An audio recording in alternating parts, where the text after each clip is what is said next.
Hey everybody, this is going to be sort of the last video in this build, because again the point of this video wasn't necessarily to build this nice sprawling fancy website. It was mainly to show you the basic principles of one, create all the high points and trouble spots with one just getting an API created with Django and getting it deployed, and one just kind of being able to make calls to it from your front end and React. So at this point we've kind of done that, but we just want to make sure that one, we're able to add and create to-dos.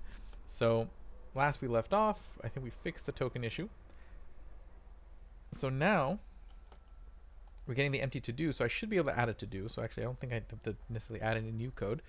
So let's see here, eat dinner. And let's just make sure this adds a new to-do. Actually this should be eat breakfast since we have no to-dos. Okay, and that didn't do anything, so that tells me I did not add the function to the button. So let's go back. It's going to be inside to-dos. So we have this handle new, and see it's dark, so that means I didn't use it. So we got to fix that.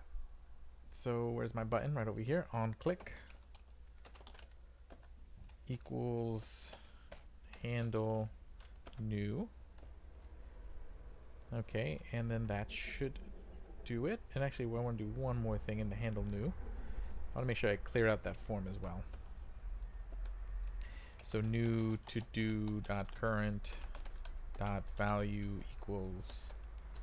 Okay, so that way it just, you know, that clearing out effect just kind of makes people feel like, okay, there was a response, like I clicked the button, something changed, makes me feel like the button did what it was supposed to do.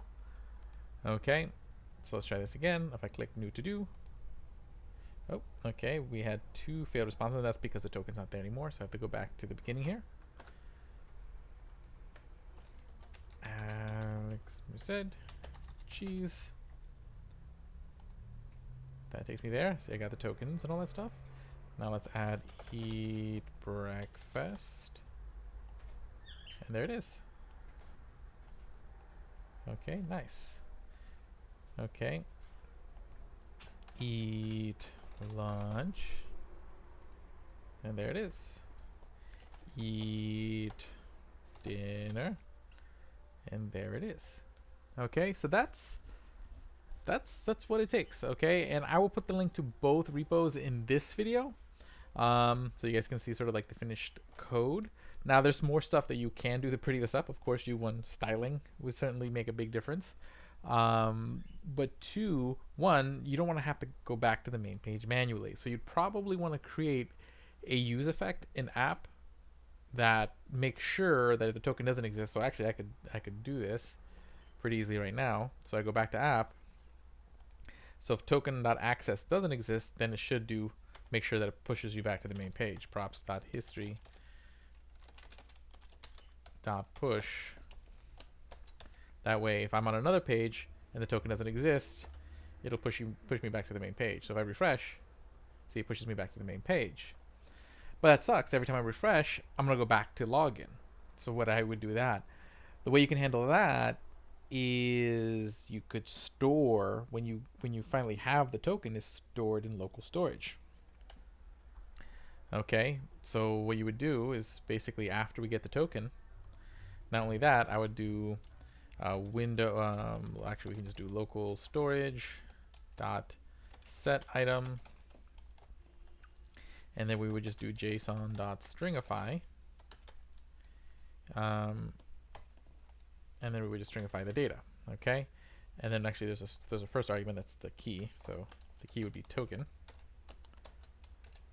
Okay, so we're saying, hey, and that would store this in local storage, which is in the browser, so that way you can check to see if it's there. So then in your use effect here, not only check to see if there's a token already, but check to see if there's a token stored in local storage. So then you just say, hey, like first const possible token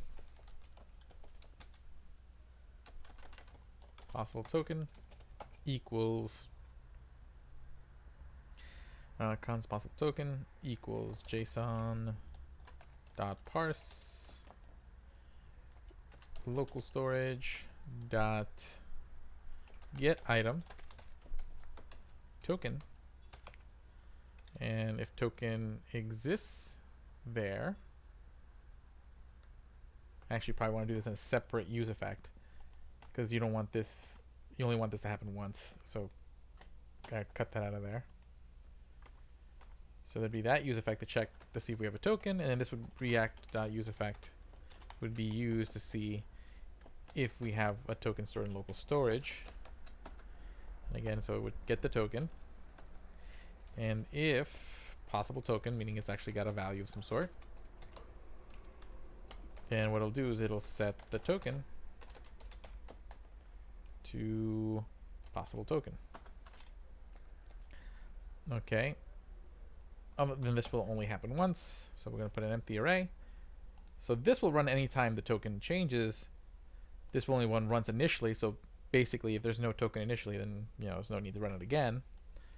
So now if I go back here and I log in again, Alex Merced cheese. So I log in. See, now I'm in the to-dos. And now if I refresh the page, see, I get pushed back to to-dos because it's grabbing the token from my local storage, which I can see here. If I go to this application, I can go to local storage, and I can see that in local storage, so we got the token stored in there. Nice, and then we can pull that token out in the way that I just did. So there, we've already kind of improved the experience, making sure that there's a way to know that you're logged in. Then theoretically, what you do is you would create a logout, and the logout would destroy the information in local storage. There's further you can go, but this gives you an idea of sort of like, okay, here's how we kind of start building our React front end. Here's how we kind of get the token, store the token, make our requests. And now you just make requests to create whatever API you want, as complex as you want.